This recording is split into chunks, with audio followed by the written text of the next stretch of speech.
მოგესალმებით მეგობრებო, მოგესალმები გიგა, ჩვენ ვიწყებთ ფედერალისტების პოდკასტების ახალ ციკლს, რომელსაც დავარქვით საღი აზრი და საღი აზრის ფარგლებში ვისაუბრებთ ძალიან ბევრ საჭიროებრივ თემაზე, რომელიც ეხება ჩვენი ქვეყნის მოქალაქეებს, ზოგადად ქვეყანას და ზოგჯერ საერთაშორისო თემებსაც შევეხებით. მეც მივესალმები ყველას და მოგესალმები შენ და ჩვენი პოდკასტი ხო, აი ხა მაყურებლის საყურადღებოდ ჩვენი პოდკასტი გავა ყოველ 4 შაბათს 21 საათზე ფედერალისტების YouTube არხზე და გამოიწერეთ აუცილებლად, არ გამოტოვოთ და გაიგეთ უკვე დღეს თუ რას გავაკეთებთ ახლო მომავალში, ანუ ხვალ ხელისუფლებაში ყოფნის დროს. გირჩევთ. ნუ კაი, ხვალ არა, მასზე გეკითხოთ. ახლო მომავალი, ხო? ეგ მაგით შემოვიფარგლოთ. დღევანდელი თემა, რომელიც შევარჩიეთ, არის რატომ ვართ ღარიბები და ჩვენ ამ თემის ირგვლივ სწორედ რომ საღი აზრის ფარგლებში გვინდა ვილაპარაკოთ. ვერ გავექცევით სამწუხაროდ რამდენიმე რაღაც ტექნიკურ მახასიათებლებს, რომლებიც უნდა ავხსნათ უკეთესად გასაგებად. უნდა ავხსნათ, იმიტომ არა რომ ადამიანებს საღი აზრის ფარგლებში არ ესმით რა სიღარიბე, ყველა მიცის ან ახლობელი ყავს ან იმ ხალხმა ვისაც უჭირთ განსაკუთრებით. მაგრამ იმისთვის რომ იმჟელოთ იმაზე როგორ უნდა მოვიდეთ საზომად რა ავიღოთ, სამიზნედ რა ავიღოთ, გვჭირდება მაინც რაღაც დეფინიცია. მიიღოთ რომ ყველას გვესმის რა არის ზოგადად სიღარიბე. ხო. და ხა სიღარიბეზე თუ ვილაპარაკებთ, ხო, მსოფლიო დიდია, მსოფლიოში ყველაზე ღარიბ ქვეყნებად ითვლება რამდენიმე ქვეყანა, როგორიც არის ბურუნდი, სამხრეთ სუდანი, მოზამბიკი, ასე შემდეგ. ეხლა ეს ჩვენთვის არ არის ორიენტირი, სხვა ცივილიზაციაში ვართ, სხვა კულტურულ წრეში, სხვა ორიენტაცია გვაქვს და ჩვენ ავიღებთ ჩვენ კონტინენტს და იმ წარმატებულ ქვეყნების მაგალითზე განვიხილავთ ჩვენ მდგომარეობას. ამიტომ დღეს გვექნება შედარებები მაგალითად ევროპის კავშირის ქვეყნებთან, მათ შორის სტატისტიკური და ერთ-ერთი მთავარი მათ შორის იმათთან, რომელთანაც შედარებადი ახალი და უახლოესი ისტორია გვაქვს. ახალი უახლოესი და წინაპირობებიც, ხო? ესეც ერთ-ერთი ფაქტორი იქნება ობიექტური და სუბიექტური, რაზეც შეგვიძლია შემდეგ პოდკასტის განმავლობაში ვისაუბროთ. ხო, თავარი საზომი რაც არის ხა ყველაზე გავრცელებული, როცა სიღარიბეზე ან დოვლადზე საუბრობენ, არის ეგრეთ წოდებული მთლიანი შიდა პროდუქტი, ამაზე თან ხდება პოლიტიკური სამყარო და ეკონომიკური წრეები, რომ ის არის ყველაზე მიღებული, არა იდეალური საზომი, მაგრამ საუკეთესო დღეს არსებული და ეს მოიცავს ქვეყნის შიგნით 1 წლის განმავლობაში, რომ დავთვალოთ დოვლათი თქვათ, რა კეთილდღეობა შექმნა იმ ქვეყანამ, ქვეყნის შიგნით 1 წლის განმავლობაში ყველა საქონლის და სერვისის წარმოებას ეს ჯამდება და ამის მიხედვით ყოფა ერთულ მოსახლეზე. და შემდეგ ერთ როცა გვინდა რომ გავიგოთ კონკრეტული ინდივიდი და მოქალაქე თქვათ სად დგას და რამდენად ღარიბია თუ მდიდარია, ასე შემდეგ, ხო. საშუალოდ ქვეყანა. აქვე ჩავაზუსტოთ, რომ ამის კრიტიკაც რო არსებობს, ვიცით, რომ იქში უთანასწორობაზე ჩვენი მემარცხენე ფრთიდან სარი ხოლმე, ამიტომ მოიგონეს სხვა კიდე კრიტერიუმები, რომელთაც იზომებენ, იმიტომ რომ შეიძლება ერთი ნაწილი მდიდარი იყოსო, მაგრამ რაც უდავოა, რომ აი ჯამში ერთსულ მოსახლეზე მდიდარი თუ არის ქვეყანა, შიგნით როგორი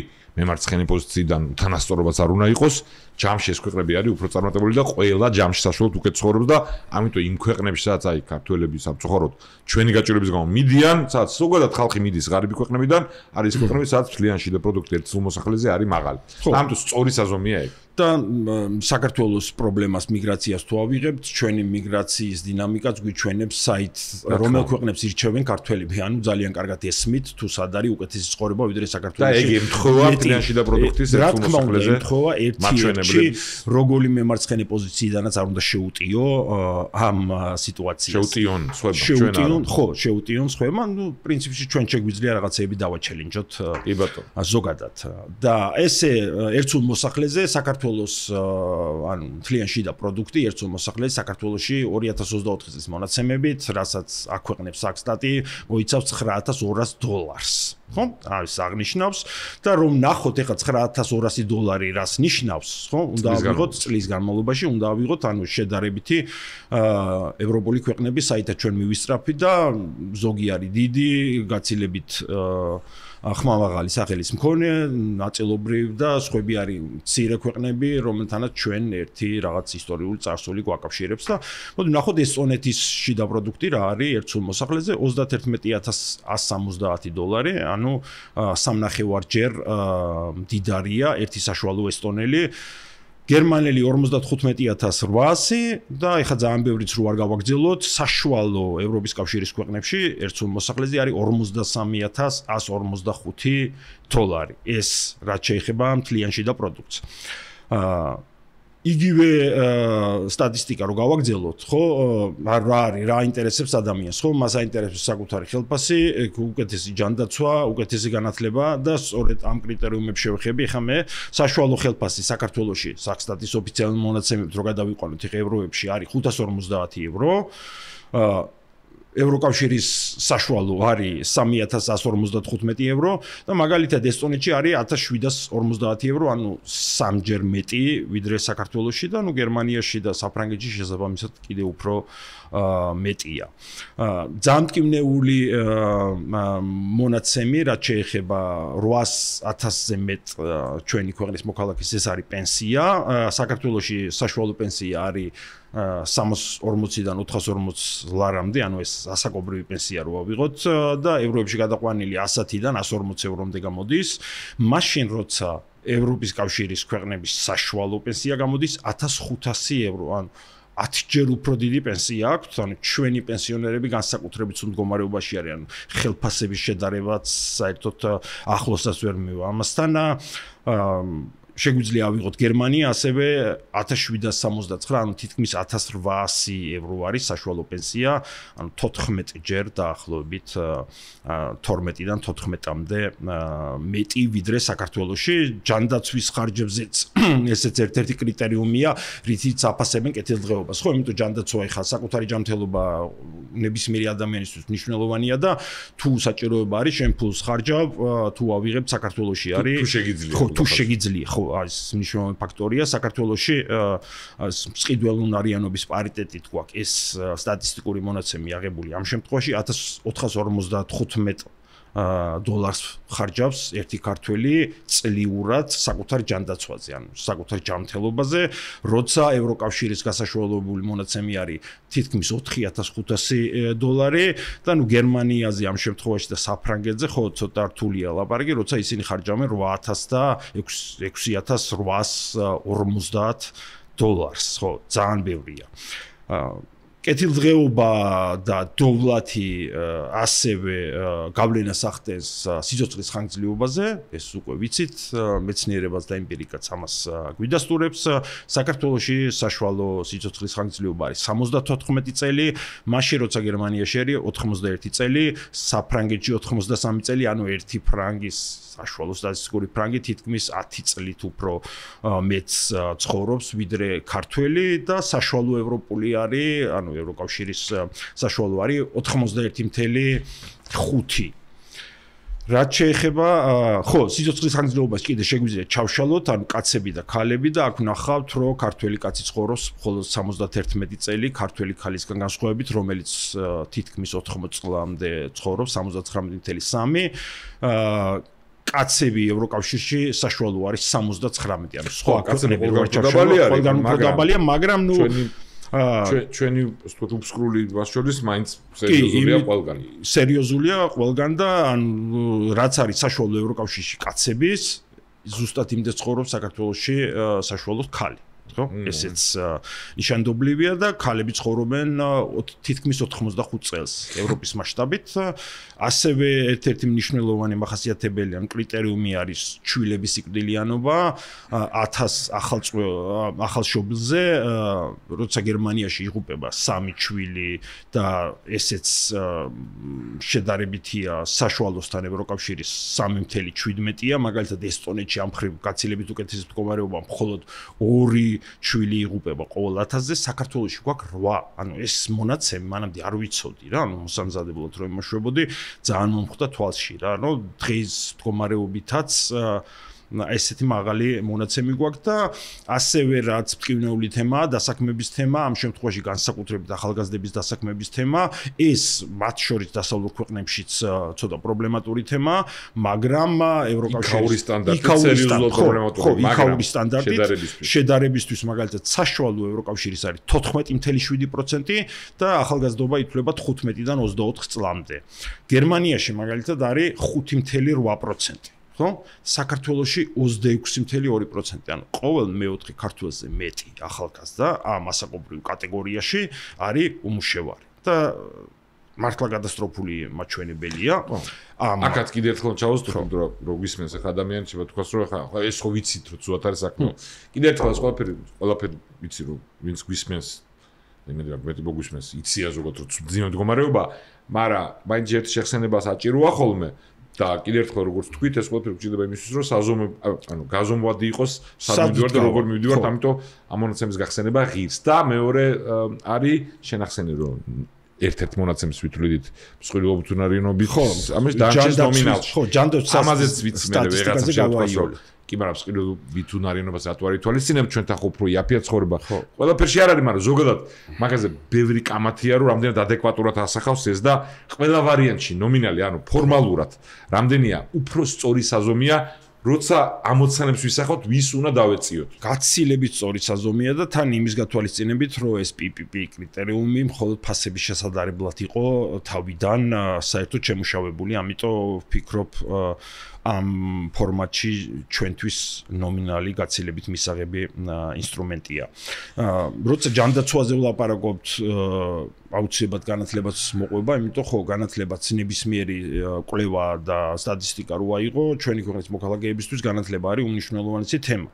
და ამიტომ პიზას კრიტერიუმები რო ავიღოთ 2022 წლის, ხო, აი ქულები ხო ნაწილდება და სამი ძირითადი კატეგორია არის რა, კითხვა, მათემატიკა და ბუნებისმეტყველება და ქულებია განაწილებული და მაგალითად ეხა დიდ ქვეყნებს საც აქვს განათლების პრობლემა, იმიტომ ჩვენ ვიცით რომ იქ რაღაც სტრუქტურულად საზოგადოებაში ცოტა განსხვავებული საზოგადოებრივი შრეებია. გერმანიას მაგალითად კითხვაში აქვს 475 ქულა, 480 ქულა აქვს მათემატიკაში, ბუნებისმეტყველებაში 492, გაცილებით პატარა ქვეყანას ესტონეთს, რომელსაც არ ქონდა ისეთი დიდი დემოკრატიული ტრადიცია, გაცილებით უკეთესი მდგომარეობა აქვს ვიდრე გერმანიას, ანუ 510 ქულამდე ადის. კითხვა მათემატიკას დაახლოებით იგივეა 511 და ბუნებისმეტყველების საგნებში საერთოდ 526 ქულა აქვს. ეხლა სადგავართ ჩვენ და რას ნიშნავს ეს სხვაობები? საქართველოს 390 კითხვაში, მათემატიკა 374, ბუნებისმეტყველება 384. ანუ 400-ის ქვევით ვართ სტაბილურად ამ სამ ძირითად კატეგორიაში და აქ განმარტება არის რომ 90-დან 100 ქულამდე თუ გაქვს სხვაობა, ან 90-დან 100 ქულამდე და ჩვენ ესტონეთთან გაცილებით მეტი სხვაობა გვაქვს, ანუ დიდ ქვეყნებთან გვაქვს ესეთი სხვაობა, ნიშნავს რომ დანაკლისი აქვს, რო გადათარგმნო 100 ქულა, დანაკლისი გამოდის 2.5 წელის სასკოლო განათლება. წარმოგიდგენია? თითოეულში 2.5 წელი აქვს ნაკლები, ესე გამოდის იმ ცოდნით ქართველს, რასაც 2022 წლის მონაცემებით აჩვენებს. 2.5-იანი უპირატესობით შემოდის, ხო, ნებისმიერი ახალგაზრდა, ხო, ჩვენი მეზობელი ქვეყნებით, მათ შორის ერთი საერთო წარსულის მქონე ესტონელი ახალგაზრდებით. თან 2.5-იანი ნორმალური განათლებით. ნორმალური განათლებით და შემდეგ ამის აღმოფხრის საშუალება ფაქტობრივად ხო, ეგ არის თქვენ ხო ესე ვერ ამოქაჩავ. ხო, ამიტომ არ არსებობს ან ურთულესია. ეხლა მე მგონი შეგვიძლია შემოგთავაზა ახლა წინასწარს ნალაპარაკები გვაქვს ანუ რამის კერამშვები, მაგრამ უკვე ბევრი სხვა მონაცემის გვაქვს, მაგრამ ისურალ დროის ჩავიტვით, შეგვიძლია გადავიდეთ იმაზე, გასაგები რომ აქ ვართ ვიღაცა იტყვის, მაგრამ სად მივდივართ, რა დინამიკა გვაქვს, რა ტრაექტორია გვაქვს იმისთვის რომ ესე აღარ ვიყოთ და ვიყოთ ისე რა ქვეყნებით ჩამოვთვალეთ. ხო, და ჩვენ ეხა რო ავიღოთ მაგალითად თქვათ, ხო, ხელისუფლების და დე-ფაქტო ხელისუფლების ოპონენტები ვართ, გვინდა დემოკრატიული ცვლილება ამ ქვეყნებში და ვაფასებთ მათ საქმიანობას და მათ საქმიანობას თუ გავყვებით იმ კრიტერიუმებით, რაზეც ვილაპარაკეთ, საშუალო წლიური ეკონომიკური ზრდა გამოგვიდეს 5.4%. ხო, ესეც აქაც უნდა ჩავაზუსტოთ. ამაზე. ეს ყველაფერი არის მათ შორის იმის ხარჯზე, რომ აი ბოლო წლებში უკრაინაში უსული აგრესიის შედეგად ხეირი მიიღო ხო, დიდი დოვლათი. ჩვენი ქვეყნის მასშტაბში წამოვიდა. მივიღეთ ჩვენ. ხო, ანუ ეხა იმ დისკუსიაში არ შემოვიდივარ, რაც ყველა მიცის ჩვენი აზრი ამ რეჟიმის მოღალატეობრივ კურსზე. მაგ საკითხებში, მაგრამ ეხა მაგაზე ვლაპარაკობთ იმაზე, რომ ხო, იქ რომი დაიწყო, ტრანზიტი გაიზარდა საქართველოში, რუსეთს ჩაიკეტა, წამოვიდა 100,000 კაცი, გადმორიცხა თავის ფული, დიდი ფული, ეს 100,000 კაცი.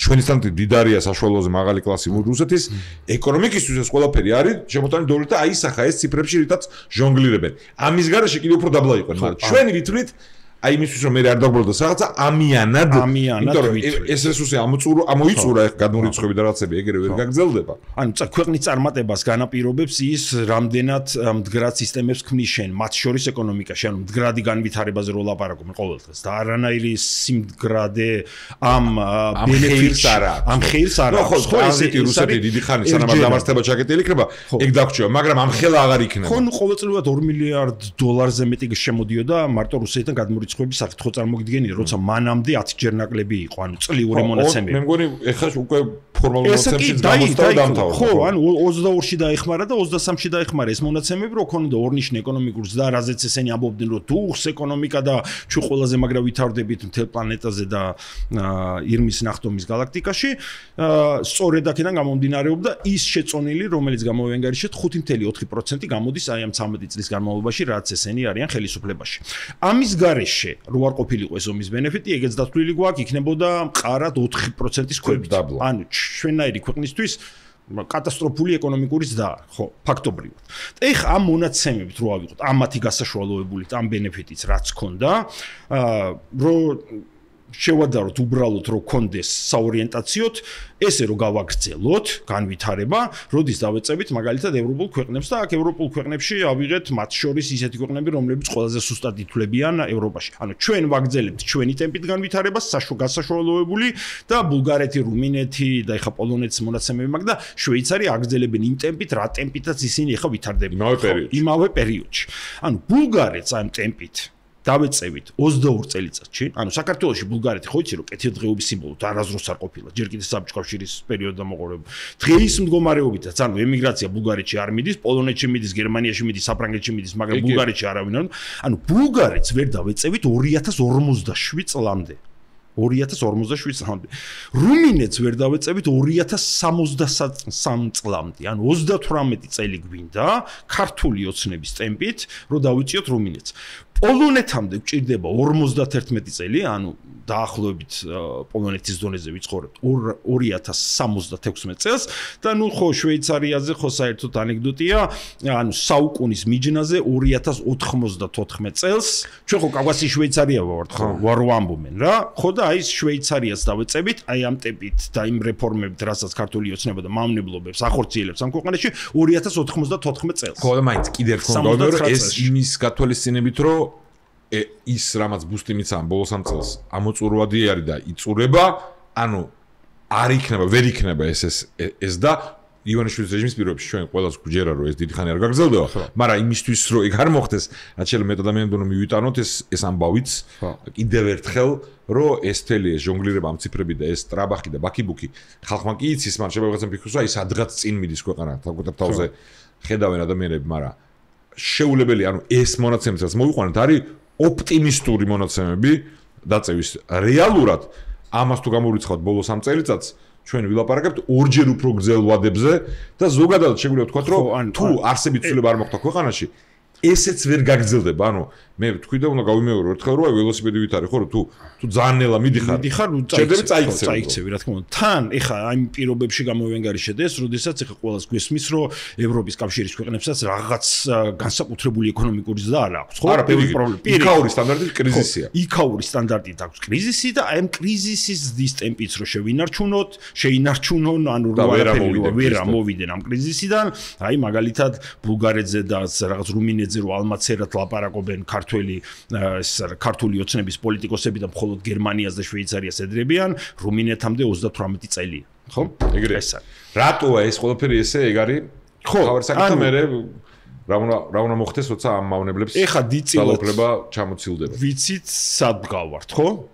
დაახლოებით და ეს სწორედ რაზეც თქვით, ვიციან ქართველებმა და ადამიანებმა ჩვენ ქვეყანაში სად არის კარგი ჩანს იქიდანაც რომ მაგალითად ისტორიული მაქსიმუმი მქონდა მას შემდეგ რაც აღწერა ხდება საერთოდ შეიძლება 90-იანების პირველ წლებში სხვანაირად იყო უბრალოდ არ ვიცი მაგრამ 2023 წელს თითქმის 250,000-მა ქართველმა ეს არის ნაშთი რა ანუ არა მხოლოდ გასულები და ანუ გასული შემოსული და ის ნაშთი რაც დარჩა 250,000 ქართველამდე დატოვა საქართველოს წავიდა ემიგრაციაში ხო ანუ როგორი კატასტროფული მაჩვენებელი ვართ რა და ეხა მას შემდეგ რაც საღიაზრით ფარგლებში გავარკვიეთ, რომ იქ ვართ, სადაც არ გვინდა ვიყოთ, მიზეზებზე უნდა ვილაპარაკოთ, სანამ გამოსავალზე გადავალთ, ხო? რა არის იმის გამოწვევი მიზეზები? უდავოდ ამაზე მაინც არ დავიწყოთ, ხო, რომ ეს უტიფრები თავის პროპაგანდაში ცოტა ხნის იძახდნენ, საფრთხე რომ ნახეს, რომ მათი ივანიშვილის პოლიტიკის გამო შეიძლება უვიზო დაკარგოს საქართველოს მოქალაქეობა, მათ გამო.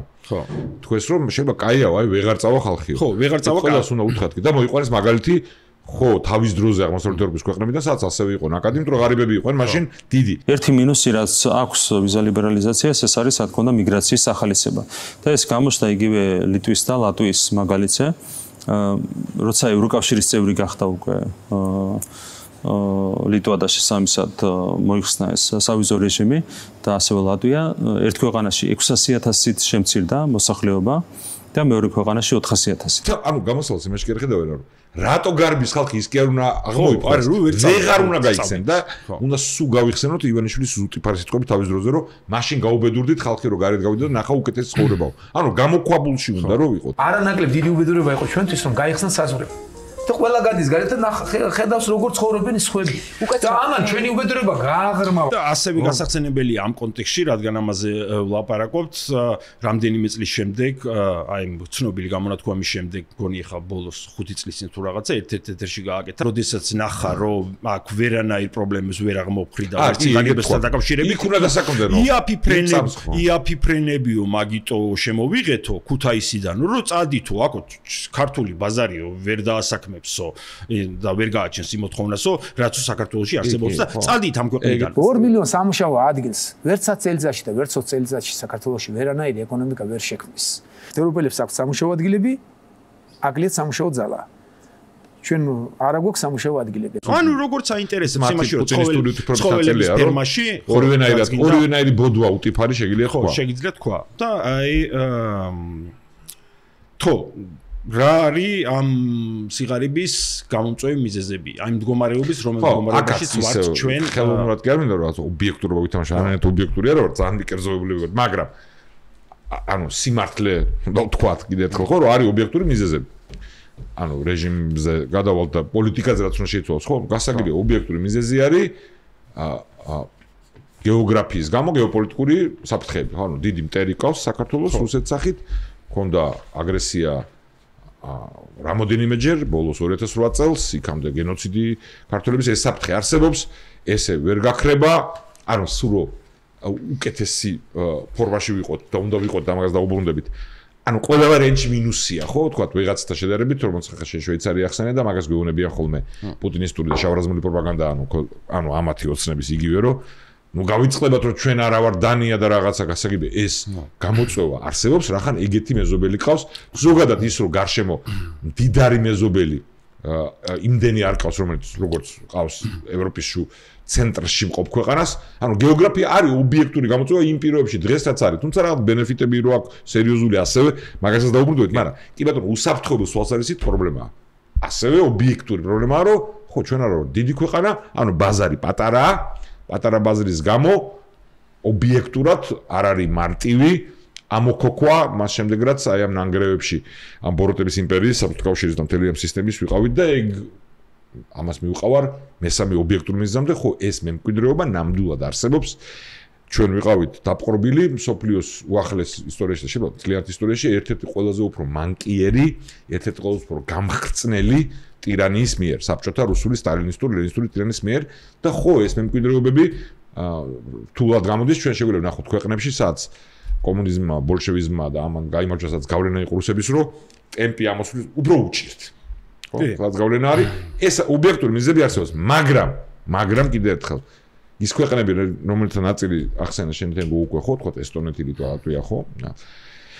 არ იყო იდენტური ისტორიის, ნაკლები პერიოდი მოუწიათ საბჭოთა შხამის ქვეშ ყოფნა, იქამდეც უფრო ნაკლებად ტრაგიკული ისტორია ქონათ მოწყვეტის თვალსაზრისით დასავლური ცივილიზაციიდან, მაგრამ მაინც დიდი ხანი იყო ნამჭაობში და ძალიან სწრაფად ამოვიდნენ და ჩვენ ვისაუბროთ იმაზე, რაც ამ ობიექტური გარემოების მიღმა არის გასაკეთებელია ან რაც გაკეთდა არასწორად და მანდარი პარაგლები ყველაზე უფრო ადეკვატური. ხო, ანუ რა თქმა უნდა გვესმის და ამას ოპონენტის წინააღმდეგ არასდროს გამოვიყენებთ, რომ აი უსაფრთხოების პრობლემა მყისიერად ვერ მოაგვარა მთელი ამ წინაპირობების გათვალისწინებით, მაგრამ უსაფრთხოების პრობლემის მოგვარებაზე კი არა ლაპარაკი. ანუ უსაფრთხოების გამოწვევა რაც გვაქვს პირიქით. ანუ უფრო ამძაფრებენ იმას, საერთოდ სრულ იზოლაციაში გვაქცევენ და სრულიად კატასტროფულ მომავალს უკადიან ჩვენი ქვეყნის მონაცემები გვაქვს, რომ პირდაპირ ინვესტიციების აშკარა კლების ტენდენცია არის მათი ოფიციალური მონაცემებით, რაც საგანგაშოა. საქსტატის მონაცემები და ჩვენ რითიც ლაპარაკობთ და ხელმძღვანელობთ, რომ მართლა სადავო არ გახდეს ეს თემა, ვიღებთ ოფიციალურ საქსტატის მონაცემებს, მანდაც შეიძლება ვიდაოთ და რაღაცა ფუძლიანი ეჭვი გაგვაჩნდეს, რომ ეს არა თავისად წინამდებოდ არიზავთ. ხო, თავისად წინამდებოდ არიზამდნენ და ამიტომ ვიყენებთ მათ მონაცემებს და მაგ რომ ნახოთ გრაფიკი, ხო, მიუხედავად იმისა, რომ შეიძლება წინა წელს შემოვიდა მეტი პირდაპირ ინვესტიცია საქართველოში ვიდრე შემოვიდა 90-იანი წლების ბოლოს, ანუ ყოველთვის მნიშვნელოვანია პირდაპირ ინვესტიციების დროს მისი თანაფარდობა მთლიან შიდა პროდუქტთან, იმიტომ რა გავლენა შეუძლია მას მოახდინოს ეკონომიკაზე, იმიტომ ხა შეიძლება 5 მილიარდი დოლარი დიდი ინვესტიცია იყოს ქართული ბაზრისთვის, მაგრამ 5 მილიარდი დოლარი გერმანიაში ჩადებული ინვესტიცია გერმანულ ეკონომიკაზე საერთოდ ვერანაირი გავლენას ვერ მოახდენს და ჩვენ გვაქვს ისტორიულად კოვიდის პირველ წელს, ანუ 2020 წელს თუ არ ჩავთვლით, ყველაზე ცუდი თანაფარდობა პირდაპირ ინვესტიციებს შორის და მთლიან შიდა პროდუქტ შორის, ანუ ყველაზე დაბალ ნიშნულზე, ანუ ყველაზე ნაკლები გავლენა შეუძლია მოახდინოს ამ ინვესტიციამ ქართულ ეკონომიკაზე. ხო, წინსვლა რომ ამოვიდეთ იქიდან საერთოდ. რომ ამოვიდეთ იქიდან. ხო, უსაფრთხოებაზე ვილაპარაკეთ რა კრიტერიუმები გვაქვს? მე მგონი ხა ობიექტურ გარემოებზე ამოწურადია, უნდა ვილაპარაკოთ იმაზე, რაც გვაქვს დღის მდგომარეობით, ანუ ქართული ეკონომიკა, ხო, რიცხვებში რაც თქვით, არის რომ ჩვენ თავისუფლად შეგვიძლია ვთქვათ, ჩავითვალოთ თავი ევროპის ერთ-ერთი ყველაზე ღარიბი ქვეყანა. ხო, ეს იქნება სწორი. ანუ ქართული ეკონომიკა წარმოქმნის ისეთ ქვეყანას, რომელიც ითვლება ევროპის ყველაზე რატო ეს ასე გარდა ამ ობიექტური გარემოებისა? რატო ეს ასე? ხო. ანუ მიზეზებზე ანუ შეგვიძლია თან ეს მიზეზებზე ხო ვილაპარაკოთ პირდაპირ კავშირში ეს გამოსავალთან. მე წინასწარაც ვისაუბრეთ ოდნავ გადახოვა მინდა ჩვენ ხო ისიც თქვით რომ ანუ შეგვიძლია ჩვენ რომ დავიწიოთ, ოღონდ საზომი გვაქვს აღებული ხო მთლიან შიდა პროდუქტის რამხელას და უნდა გქონდეს რომ დავეწიოთ ამ ქვეყნებს. და სანამ გადავიდოდით იმაზე, აი რა არის პრობლემა რა და იქვე ვიტყოდით როგორ უნდა გამოსწორდეს, მაინც ეგეც მე მგონი ღირს გაკეთებულია. ხო, იქნება ამას ვნახავთ აუცილებლად. ანუ ჩვენ რომ მაგალითად 10%-ით ვიზრდებოდეთ ყოველ წელს ქართული ეკონომიკა, ანუ ორჯერ უფრო სწრაფად ვიდრე ახლა. ხო, ორჯერ უფრო სწრაფად ვიდრე ახლა, მაშინ ბულგარეთს დავეწევოდით 9 წელსში. ხო? ბულგარეთი იგივე ტემპით 2.4%-ით იზრდება ახლა გასაშვალოებული. 9 წელსში გვექნებოდა ბულგარული კეთილდღეობა დღეის მდგომარეობით და რუმინეთს დავეწევდით 13 წელსში. ხო? ეს ძალიან ახლოს არის. პოლონეთიც არ არის შორს, ამ 10%-იანი ზრდით 16 წელი, ანუ ერთი თაობა და უკვე პოლონეთის დონე გვაქვს და არა საუკუნის ბოლოს დავეწევით შვეიცარიას, არამედ მხოლოდ 31 წელსში. ანუ დაახლოებით 2055 წელს. ანუ მე და შენ გვაქვს შანსი რომ შვეიცარიას კი, მე და სიბერეში გვაქვს შანსი რომ სიცხესანგრელობაც თუ გაიზრდება მით უმეტეს, იმიტომ ეს 10%-იანი ზრდა ამ ხელა პერიოდის განმავლობაში იმასაც გამოიწვევს, რომ ჯანდაცვის სერვისებიც გაუმჯობესდება, ყველაფერი გაუმჯობესდება და ჩვენ გვექნება შანსი. ანუ ეგ რეალისტურია თუ მოხდება და შეიძლება ის რაც ახლა უნდა ვილაპარაკოთ, რა არის მთავარი პრობლემები. რა არის, ანუ ქართული ეკონომიკის მდგომარეობა და რამ გამოიწვია ეს და ქართული ხა მარტივად რო ვთქვათ, ასევე საღიაზრის ფარგლებში ჩვენი პირობებისთვის არის ძალიან რეგულირებული ეკონომიკა, არ გვაქვს თავისუფალი ბაზარი, მესმის რომ შეიძლება არ არსებობდეს დედამიწაზე იდეალური თავისუფალი ბაზარი, მაგრამ როგორც გიჭირდესო, ჩვენ მაქსიმალურად უნდა შევეცადოთ რომ გქონდეს თავისუფალი ბაზარი, ნაკლები სახელმწიფო ჩარევა და რეგულაცია და დაბალი საგადასახადო ტვირთი. ესეც ცოტა რაღაც ისეთი კი და როგორც ახლა ოფიციალურად დაგვიდასტურა ამ რეჟიმმა თვითონ ისმა პროპაგანდამ სისტემური კორუფცია, ანუ არა რაღაცა გამონაკლისა, არა. ხო, არა, სისტემური კორუფცია, რა თქმა უნდა. სისტემური კორუფცია, პოლიტიკური ხელისუფლების მიერ ამასთან კავშირში ყოფი ამბავია, კონტროლებადი სასამართლო და სამართლებრივი სისტემა, ანუ განცდა, ხო, იმიტომ რომ ჩვენ მე გადავახდით ამბავს, ხო, ჩვენ გვჭირდება და ყველა მაგ ქვეყანამ ვინც ამოქაჩა, მოიზიდა ინვესტიციები. კი. დასავლური მდიდარი ქვეყნებიდან. ამ ინვესტიციის მოზიდვისთვის შემჭირდება რომ რაღაცებში უნდა იყო პაპზე უფრო კათოლიკეც კი იმ გამოწვევების გამო ობიექტური, რაც უკვე ჩამოვთვალეთ. ჩვენ ხო უსაფრთხოების და ჩვენთან ტენდენცია გვაქვს საპირისპირო ახლა. ხო, ან საპირისპირო კიდე ისეა, ნათქვამი, ხო, რბილად ნათქვამი, კატასტროფული ტენდენცია გვაქვს, ან თვითონ დაადასტურეს, რომ ყველა ვისაც კი უმაღლეს თანამდებობასთან შემხებლობა ჰქონდა, მათი 99% ეს უკვე დადასტურებულად იყო უაღრესად კორუმპირებული. უმაღლეს თანამდებობები კი არა უბრალოდ ფორმალურად კონსტიტუციის მიხედვით ჩვენ ვიცით რომ ვინ მართავს ქვეყანას ის კაცი იქ დიდ სასახლეში ზვიგენები რო ყავს, მაგრამ პრემიერ-მინისტრები ვისაც ერქვათ, მაგაძეა ლაპარაკი, რომ იყვნენ კორუმპირებული არაკომპეტენტურები და მოღალატეები ნაწილი, მაგრამ ნუ ყველაფერი ერთად და გენპროკურორები და სუსის უფროსები და ყველანი და მინისტრები, მინისტრის მოადგილეები. ხო. ეხლა ეკონომიკის ნაწილზე რომ იმას ვქნათ, იმიტომ ხო ეს დისკუსია ხო ყოველთვის არსებობს, რომ აი თქვენ რაღაც ზედმეტი თავისუფლების მომხრე ხართ, ეს აუცილებელია, თქვათ რაღაც ბევრი რეგულაცია, აი ხო გინდათ მიისწრაფით ევროპის კავშირისკენ და ევროპის კავშირი არის ძალიან რეგულირებული, ძალიან ბიუროკრატიული რაღაცებში ასეც არის. ხო, ანუ უდაოდ ეს და ამ რამდენად არის თავსებადი და ამ პოზიციაზე ჩვენ რომელსაც ეხლა გავაჟღერებთ წლების განმავლობაში ვართ და არ შეგვიცვლია, რომ მიუხედავად იმისა, რომ ჩვენ ევროპის კავშირში ინტეგრაციისკენ მივისწრაფვით, ნატოში და ევროკავშირში. ხო, ნატოში და ევროკავშირში ეს რაღაც რეგულაციები არ არის იქ რაღაც დოგმა, პირიქით არის ჩარჩო, რომლის ფარგლებშიც კენზინდიზიერი და პატრიოტი და ეროვნული ინტერესებიდან ამოსული ხელისუფლება ამაზე ბევრს უნდა ვაჭრობდეს ამ კრიტერიუმების თავისი ეკონომიკური ინტერესებიდან უნდა ამოდიოდეს, რასაც ქართული ოცნება ზუსტად არ აკეთებდა, ქართული ოცნებისთვის მნიშვნელოვანი იყო ბრიუსელიდან ბიუროკრატებისგან კარგი ნიშნები მიიღო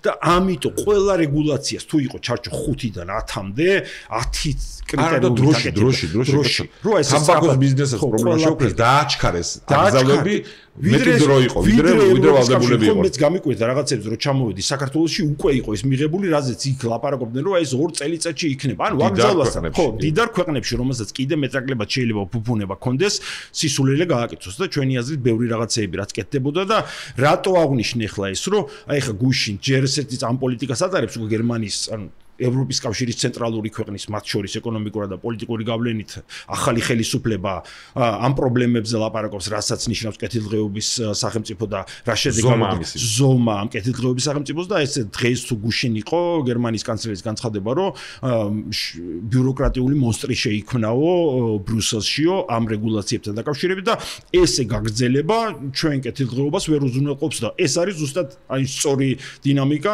რაც ჩვენ მანამდე წლებით ორი ძალიან დიდი ამბავია. ჯერ ერთი უნდა ყველას უთხრათ მაგალითი რაც ესტონეთი ვახსენეთ, ხო? ესტონეთის ყოფილი პრემიერ-მინისტრი მე ერთადაც მინისტრი გახდა, მაგრამ რეფორმების ერთ-ერთი გუნდთან ერთად რა თქმა უნდა და ესტონეთის საზოგადოებასთან ერთად შემოქმედი მართლა არის, რომელიც იყო წინა ხელისუფლების დროს მრჩეველი ჩვენი და მე მქონდა რომ აქვს პატივი რომ მაშინ ვიცნობდი და მუშაობდი, ძალიან კარგი ადამიანი, საქართველოს მხარდამჭერი, მისი ქვეყნის რა თქმა უნდა პირველ რიგში პატრიოტი, ანტიკომუნისტი ბუნებრივია მართლა არის ამ ქვეყანამ ამ რეფორმით მოახერხა რომ თან ნატოში გაწევრიანდება და სწორ მომენტში როცა შანსი ქონათ იყვნენ ამ ფორმაში ევროკავშირში გაწევრიანდნენ, მაგრამ ეს გააკეთეს მაქსიმალურად ნაკლები ტვირთის დროის განმავლობაში შემოტანით თავის დროზე. ანუ საბაზრო ეკონომიკა შეინარჩუნეს, ისე მოახერხეს. ანუ ეს არის გაკეთებადი, მით უმეტეს რომ რაც შენ თქვი რომ თვითონ ევროკავშირის შიგნით ეს დისკუსია ახლა მიდის. ანუ ეს ამბავი რომ კი მაგრამ როგორი გექნება თავისუფალი ეკონომიკა თუ ევროკავშირი გინდათ სიცრუეა. გასაგებია რომ ეს არის რაღაცებს შეიძლება მარტივი არ იყოს, მაგრამ ეს არის გაკეთებადი და თუ ნება გაქვს ჩვენი გამოცდილებაც რთული მოლაპარაკებების ასოცირების შეთანხმებაზე და თავისუფალ ვაჭრობაზე გვაჩვენებდა რომ ეგ არის სწორედ განსხვავება ხო ამ თავისუფალ სამყაროს და შორის რომ იქ ჯერ შიგნითაც არის ეს დისკუსია და 1000 სინამდვილე შეიძლება ისარგებლო რომ რაც შეიძლება ნაკლებად დატვირთო შენი ეკონომიკა, იმიტომ რომ როგორი იდეოლოგიურადაც არ მივიდგე ფაქტი იმაში მდგომარეობს რომ მაგ ქვეყნებში სადაც ახლა ეს გამოწვევებია, ეს რეგულაციები და ყველაფერი გაჩნდა, მას შემდეგ რაც ისინი გამდიდრდნენ. ხო, და ჩვენ მინდა ამ სიგარებიდან ამოსვლა. ამიტომ მე მგონი აქ რაზეც წინასწარ ვილაპარაკეთ, მაგრამ გადავედით იმ ნაწილზე რომ ვნახოთ, ხო ის გამოწვევა რაც იქ აქვს, რომ უკვე რომ ძალიან გამდიდრდნენ და რაზეც ყველა საუბრობს, ხო რომ თუ 10 ადამიანიდან 3 ქმნის დოვლაც და 7 ინახავს, რომ ეს პირობით ციფრებს ვიძახი ხა, მაგრამ რომ აქ მაგისკენ მიდის კეთილდღეობის სახელმწიფო როგორი გამოწვევა. ჩვენთან ამ მდგომარეობა ხარით ქვეყანაში. სადაც დოლარიც არ დაგროვილა, მაგ თვალსაზრისით ხო რა როგორ გაიზარდა, სად მიდის ეს ყველაფერი. ხო, კატასტროფული, რა ვიცი, შეგვიძლია ან 3.7 მილიონი ავიღოთ მოსახლეობა ამ ქვეყნის, როგორც ვიცოდით, ძალიან დიდი ხნის განმავლობაში, ან დაუჯეროთ საქსტატის ბოლო მონაცემებს, რომ 3.9 მილიონი გახდა, ეს არსებითი სხვაობას არ მოგცემს და როგორი სტრუქტურა გვაქვს, ხო? დაახლოებით 800,000 არის არასრულწლოვანი ამ ქვეყანაში, 800,000-ზე მეტი პენსიონერი 350,000 მინიმუმ საჯარო სექტორის თანამშრომელი, ანუ საჯარო სექტორში დასაქმებული ადამიანი, რომლებიც როგორც ვიცით, რომ მხოლოდ ადმინისტრირებას ახდენს, ანუ დოვლაც ქვეყანაში არ ქმნის და გამოდის, რომ ანუ მთელი ეს ტვირთი, რომელიც გადანაწილება ხდება შემდეგ სახელმწიფოს მიერ და მთავრობის მიერ, რამდენიმე ასეული ათასი ქართველის ხარჯზია. ეს რამდენიმე ასეული ათასი ქართველი, ვინც დოვლას გამოიმუშავებს, ვისაც ყველაზე დიდი საგადასახადო წნეხი აქვს, ვისაც ყველაზე მეტ პრობლემას უქმნით, როდესაც ის ბიზნესით საქმიანობს, ეგ ბიუროკრატები, მათ შორის მათთვის არ არსებობს სასამართლო, იმიტომ როდესაც ჩვენ ეკონომიკური აქტივობა ან ბიზნეს აწარმოებს სასამართლოსთან გაქვს შემხებლობა სახელმწიფო სტრუქტურებთან, სადაც ყველაფერი ფაქტობრივად კორუმპირებულია, სასამართლო დამოკიდებული არ არის. ანუ мотиваციებს ზრდიან და იმიტომ გვაქვს შემდეგ რომ 2023 წელს თითქმის 250,000 ეს ხალხი მიდის. არა, ეხლა თან როგორც გაირკვა რომ ისინიც კი ვინც შერწყმული იყო და მე არ ვიწყებ აქ მორალის კითხვას ამ ხელისუფლებასთან, ხო? ეგეთ თამაში წესები იყო და აირჩიეს, ანუ იგი პოლიტიკურად დაპირისპირებულების გერლაპარაკო მან თქო საერთოდ მაგ თავისუფლებაზე ის არის, ხო? აიფეთქებ თავს თუ გაირკვა რომ რაც არაკეთილგანწყობილი არის რაღაც ბიზნესის მსხვილზე, რაც გამონაკლისები შეიძლება იყოს, მაგრამ როგორც წესი. არა, დაავაგებულები იყვნენ, ოღონდ მე ვიცი გაირკვა რომ შიგნით როგორც ახასიათებს ხოლმე ესეთ ავტორიტარულ რეჟიმებს კრიზისი დაეწყოთ და ღრმა კრიზისში არიან მორალურად და წმენდა დაიწყო შიგნით და მაგის ხურდაში მოყრა ეხლა, ანუ კორუმპირებული თამაშის წესებიც კი არასტაბილური არის, ანუ კაი კი არ არის კორუმპირებული თამაშის წესები, მაგრამ დამატებით პრობლემა გვაქვს. ოღონდ რომ დაუბრუნდეთ მაგ ამბავს, ანუ რა გამოდის რომ ისე რომ გამოვიდეს რომ ანუ უამრავი ქართველია საქართველოს მოქალაქე, ვინც სიამოვნებით შეიტანდა მაშ წვლილს, მაგრამ რეალობა ისეთია, რომ დოვლათის გამომუშავება ამ პირობებში, სადაც ვართ შეუულია, მხოლოდ აი ამ მცირე ნაწილს რამდენი იყო ციფრი არ შემეშალა. ხო, რამდენიმე ასეული ათასია, ხო. და დანარჩენი არის სახელმწიფო ბიუროკრატია, რომ გავწელოთ მაქსიმალურად. ბიუროკრატია ან გაჭირვების ქვემოთ თქვა ხალხი, რომელსაც დახმარება ჭირდება იმ დოლარს ვინც ქმნის იმათგან ამოღებული გადასახადებიდან. ან პენსიონერები მანდ გადაკვეთა არის, მაგრამ თუ არ ვწდები რა 1,5 შეიძლება მილიონზე მეტზე ადამიანზე ვლაპარაკობთ ყველა ვარიანტში. არა, ხო, რა თქმა უნდა, გაცილებით მეძე ვლაპარაკობთ, იმიტომ რომ ან მინიმალური სოციალური შემწეობის მიღებთა რაოდენობა არის ისტორიულ მაქსიმუმზე. არა, თან მათივე მონაცემებით არის ისტორიულ 700 რაღაც 1000, 10 თუ 720,000-ია. პლუს ამას 600,000-ზე მეტია, რომელმაც უკვე განაცხადი შეიტანა რაღაც სოციალურ დახმარებასთან დაკავშირებით, ანუ მომლოდინის რეჟიმში, ხო წარმოგიდგენია. მესმის რაღაც დუბლირებები შეიძლება იყოს, მათ შორის პენსიონერების რაოდენობასთან დაკავშირებით, მაგრამ მინიმუმ რო გასუფთავებით ამ დუბლირებებით ლაპარაკობთ ჩვენ მინიმუმ 1.3 1.4 მილიონ ადამიანზე, რომელიც ერთ-ერთში თან მიზერულ თანხებზეა. ხო, ნუ ქართული სოციალური დახმარება, ხო იცი ხა რამდენიც არის 200, 300, 400 ლარი, როგორც არის პენსია დაახლოებით ისია. ანუ 1.4 მილიონი ადამიანი არის ამ წვეთოვანზე ჩამოკიდებული. დაიღი კიდე 800,000-ზე მეტი, ხო, 800,000-ზე მეტი, რომელიც საერთოდ არასრულწლოვანია და არ არის ჩართული, ამაში დაუმატე პლუს საჯარო სექტორში ყოფი ადამიანები და მთელი ტვირთი არის, რა თქმა უნდა, რამდენიმე ასეულ ათას მოქალაქეს. ხო, ანუ და ტენდენცია როგორია?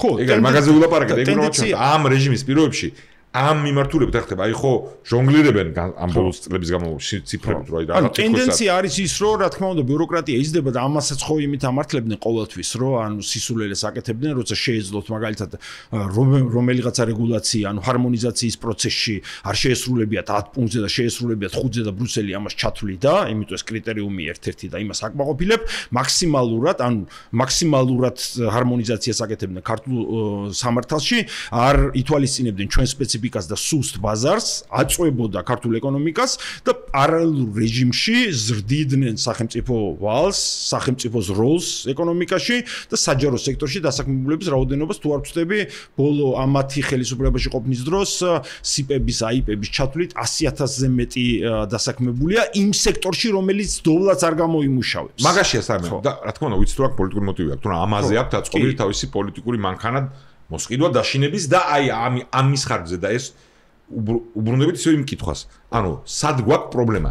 ღარიბ ქვეყანაში. და აქ როცა მაგალითად მოყავ დიდარი ქვეყნების იქაც ის კრიზისი არის იმათი სტანდარტებით, რაზეც შენ უკვე ილაპარაკე, რის გამოც გერმანიის სახელმწიფო ეგ განცხადება გააკეთა. და ღარიბ ქვეყანაში, სადაც გამოსვლა გვინდა აქედან, ეგ არის აი როგორ თქვა, რეცეპტია რომ ვერ ამოვიდეს ქვეყანა სიღარიბიდან. თუ იზრდება ბიუროკრატია, ანუ სხვის მიერ შექმნილი დოვლათის ხარჯზე ვინ ცხოვრობს. და მეორეც, რო ამაყობენ რომ გავზარდეთ სოციალური დახმარების ქვეშ მყოფი ხალხის რაოდენობაო. და აქ უნდა განვმარტოთ ხალხს, რომ ვიღაც შეიძლება რა არის მაგაში ცუდი სახელმწიფო ეხმარება გაჭირებულ ადამიანს. არა, ეგ კი არ არის ცუდი. რო ჭირდება იმ ადამიანს და რამდენს ჭირდება, ეგ არის ცუდი და თუ დიდარ ქვეყნებში ეგ კრიზისი შევიდა. ეგ ამბავი.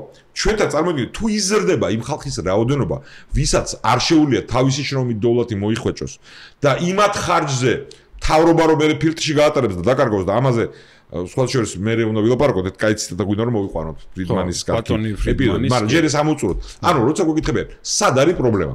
სიღარიბიდან მოსვლა თუ გვინდა ჩვენ გვაქვს მაგის კვლევა და მაგით შეგვიძლია ვაჩვენოთ, რომ პირდაპირ კორელაციაშია ის ქვეყნები, სადაც სწრაფად მოხდა სიღარიბიდან ამოსვლა იმასთან, რამხელა ზომა აქვს ამას, თავრობას და ზოგადად სახელმწიფოს ხარჯს ზოგად დოვლათში და ეკონომიკაში. სადაც დიდია წილი კერძოსი, იქ შეგიძლია რომ სწრაფად ამოხვიდეს სიღარიბიდან.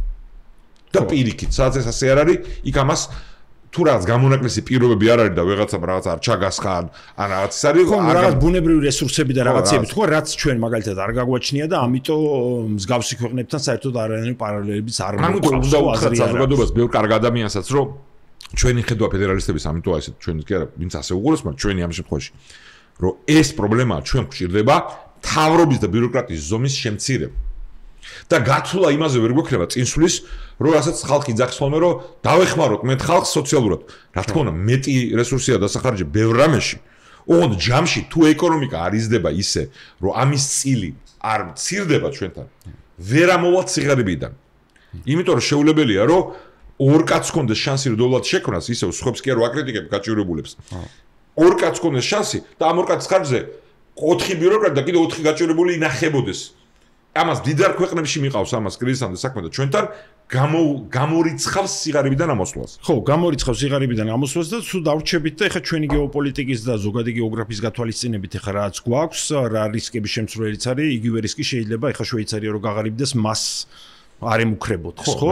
ხო, გადაიტანენ და ხოთკაც ტრანსფორმაცია და გადახედვა ამ ძიმე შეცდომების გამო უნდა მოხდეს და ისე არ მინდა გამომიდეს, ოღონდ ჩვენ სხვაგან ვართ ჯერ, ჩვენ კი, სხვა პრობლემები გვაქვს, სხვა განვითარების სხვა სტადიაზე ვართ და თან რა არის, რომ პარადოქსი რომ როცა წლების განმავლობაში ბოლო წლებში ხო განსაკუთრებით რომ ეკონომიკა დუღს, ჩვენ რაღაც საუკეთესო ზრდა გვაქვს ამ მთელი ევროპის მასშტაბით და ამ დროს აი ამ ეკონომიკის დუღილის პარალელურად ყოველ წელს სოციალური შემწეობის მიღებთა რაოდენობა იზრდება. ხო, საკუთარი მე მოიგონეს სხვა შეს ეგ უნდა ვთქვა. მოიგონეს რა პენსიონერების დასაქმების პროგრამა.